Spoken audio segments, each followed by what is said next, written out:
안녕하세요. 그리다 뉴스입니다. 오늘의 건강 소식입니다.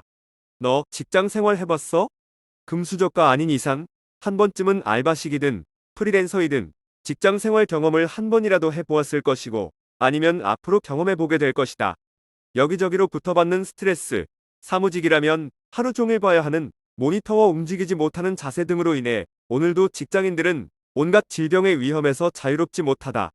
이번 포스트에서는 직장인들이 특히나 잘 걸리는 직장인 질병에는 무엇이 있고 직장인이 자주 걸리는 질병에 관해 건강관리를 어떻게 해야 하는지에 관한 유익한 정보를 들고 와보았다. 모두 주목! 우선 고인구직 사이트인 벼룩시장에서 조사한 바에 따르면 직장인 입사 후에 가장 잘 느끼는 직장인 질병 증상들에는 1위가 목, 어깨, 허리 통증으로 가장 높았고 그 이후가 안구건조증 등 안구질환과 만성피로, 소화불량, 변비 등 소화기 장애와 두통, 편두통 등이 그 뒤를 이었다.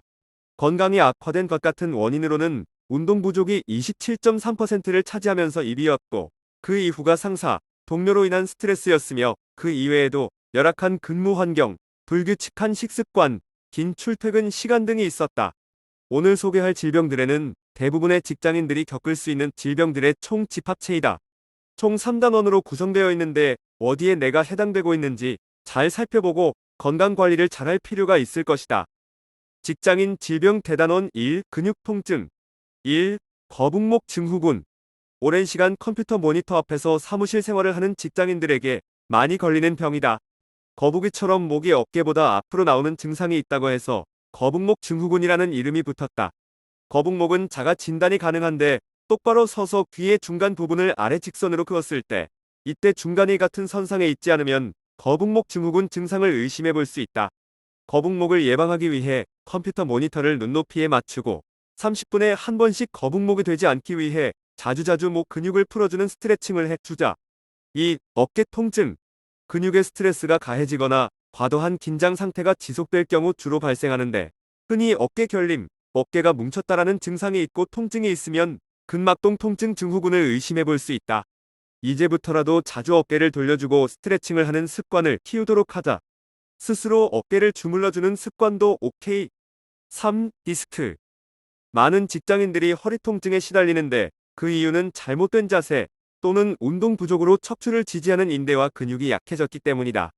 요통과 디스크를 예방하기 위해 구부린 자세를 피하고 의자에 앉을 때 엉덩이가 등받이에 닿게 해 허리를 세울 수 있도록 하자. 너무 푹신한 의자나 침대도 좋지 않다고 한다. 4. 손목 터널 증후군 수근관에서 신경이 눌려 통증을 유발하는 질환인데 수근관이란 우리 손목 가운데 손가락의 감각을 담당하는 신경이 지나는 터널 같은 통로를 말한다. 마우스를 너무 많이 사용해도 이러한 질병이 발생하게 되는데 이를 예방하기 위해선 버티컬 마우스를 사용하는 방법도 하나의 방법 그리고 장시간 컴퓨터 사용 시 목과 어깨만 풀어줄 것이 아니라 손목과 손가락을 풀어주자고요. 직장인 질병 대단원 2. 안구 질환 1. 안구 건조증 모니터와 뗄래야 뗄 수 없는 직장인들에게 가장 흔한 질병 중 하나이다. 점액층과 수성층, 지방층으로 이루어진 안구를 덮고 있는 눈물막 중 하나의 층이라도 제 기능을 하지 못하면 눈이 건조하게 되는 질병으로 눈이 따갑고 뻑뻑하며 안구 통증을 유발하고 때로는 눈곱과 같은 분비물과 두통까지도 유발한다고 한다. 평소에 비타민 A를 많이 섭취하도록 하고 항생제, 항히스타민제와 같은 약물도 안구 건조를 유발할 수 있다고 하니 피할 것 너무 건조한 곳은 피하고 인공 눈물과 눈찜질, 눈꺼풀 청결제 등을 통해서 우리의 소중한 눈을 보호하도록 하자. 직장인 질병 대단원 3. 소화기 장애 1. 위염 주로 앉아서 시간을 많이 보내고 스트레스를 많이 받는 직장인들은 위염에서 자유롭지 못하다. 만성 소화불량, 역류성 식도염, 속쓰림 증상, 복부 팽만감 등을 겪고 있다면 위염을 의심해 보아야 한다. 양배추가 위염뿐만 아니라 위에 좋다고 하니 양배추즙 같은 것을 섭취하도록 하고 맵고 짠 음식 그리고 과음과 흡연 등도 위염에 좋지 않은 영향을 미치니 피하도록 하자. 가장 좋은 위염 예방법은 스트레스를 줄이는 것이다. 단지 그것이 잘 안 될 뿐이지만 하하. 이 과민성 대장 증후군 과식, 과음, 불규칙한 식습관, 급하게 먹는 식습관, 스트레스 등으로 인해 잦은 설사, 변비, 소화불량, 복부 팽만감 등의 증상을 동반하고 있다면 과민성 대장 증후군을 의심해 볼 수 있다. 약물 치료나 식생활 습관 개선 등으로 쉽게 개선될 수 있다는 인식이 강하지만 그렇다고 계속 방치해두면 우리의 대장은 점점 더 악화되고 만다.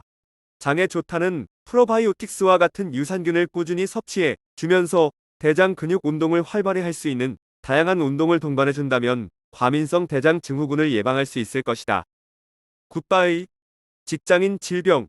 지금까지 총 3단원에 걸쳐 직장인들이 자주 겪는 질병에 대해 살펴보았다.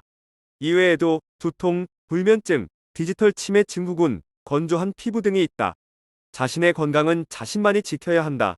그 누구도 직장인의 질환에 대해 신경 써주지 않는다. 직장인 운동이 매우 중요하다고들 하지만 실제로 직장인 운동을 실천하기란 쉽지만은 않은 것이 사실이다. 최근에는 직장인들이 직장인 운동을 실천하기에 과거보다는 좀 더 편한 세상이 된 것 같다. 직장인 운동을 위해 멤버십으로 되어 있는 헬스장들이 여러 지하철역 곳곳에 모든 헬스장을 이용할 수 있는 이용권을 판다거나 아니면 인터넷과 유튜브 발달로 인해 직장인들이 퇴근 후에도 집에 요가 매트 한 장만 깔아놓고 따라하기 쉬운 직장인 운동 홈트레이닝을 할 수 있기 때문이다. 직장인 질환과 굿바이 하기 위해서 오늘부터라도 직장인 운동을 꾸준히 실천해보는 것은 어떨까? 그리다는 이 세상의 모든 직장인들이 모든 질병에서 자유로워졌으면 좋겠다. 스스로에게 몸에 좋은 것을 넣어주고 스트레스는 적게 받도록 늘 자신의 정신 건강을 지키면서 업무는 효율적이면서 제대로 하되 모든 시간을 즐겁게 했으면 좋겠다. 이 땅의 모든 직장인들이 건강하기를 기도하며 이 글을 마친다.